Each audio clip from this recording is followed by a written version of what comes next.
जब हम किसी देश के भविष्य की बात करते हैं तो अक्सर हम जीडीपी, टेक्नोलॉजी, सेना या अर्थव्यवस्था की चर्चा करते हैं। लेकिन एक सच्चाई ऐसी है जो इन सब से भी अधिक बुनियादी है, बच्चों का पोषण। क्योंकि जिस समाज के बच्चे ही कुपोषित हों, वह समाज भविष्य में कितना मजबूत होगा, यह प्रश्न अपने आप खड़ा हो जाता है।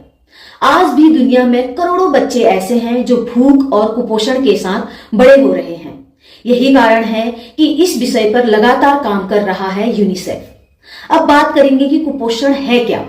कुपोषण का अर्थ केवल भूखा रहना नहीं है। कुपोषण तब होता है जब शरीर को आवश्यक पोषक तत्व, प्रोटीन, विटामिन, मिनरल्स पर्याप्त मात्रा में नहीं मिलते। कुपोषण मुख्य रूप से 3 रूपों में दिखाई देता है। पहला, स्टंटिंग, यानी बच्चों की लंबाई उम्र के हिसाब से कम रह जाना।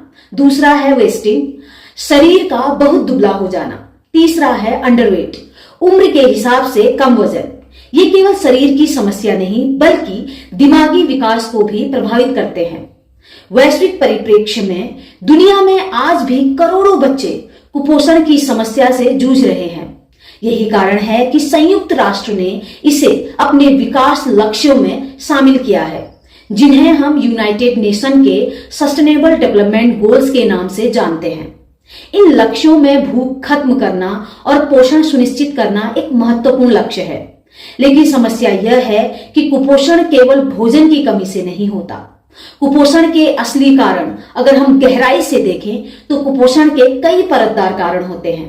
पहला, गरीबी। जब परिवार के पास पर्याप्त आय नहीं होती तो वे संतुलित भोजन नहीं खरीद पाते। सेकंड, मातृ स्वास्थ्य। अगर मां स्वयं कुपोषित है तो बच्चे का जन्म भी कमजोर स्थिति में होता है। थर्ड, शिक्षा की कमी। कई बार भोजन उपलब्ध होने के बावजूद सही पोषण संबंधी जानकारी की कमी होती है। फोर्थ, स्वच्छता और स्वास्थ्य। गंदा पानी, संक्रमण और खराब स्वच्छता भी पोषण को प्रभावित करते हैं। फिफ्थ, सामाजिक असमानता। जाति, लिंग और क्षेत्रीय असमानता भी बच्चों के पोषण को प्रभावित करती है। अब भारत की स्थिति देखते हैं। भारत जैसे देश में यह समस्या विशेष रूप से गंभीर है। हालांकि सरकार ने कई योजनाएं शुरू की हैं, जैसे mid day meal scheme, integrated child development service, Poshan Abhiyan. इन योजनाओं का उद्देश्य बच्चों और माताओं को बेहतर पोषण देना है। फिर भी कई क्षेत्रों में कुपोषण की समस्या बनी हुई है। अब बात करेंगे कि सरकारें इस पर कम ध्यान क्यों देती हैं। यह एक बहुत महत्वपूर्ण और संवेदनशील प्रश्न है।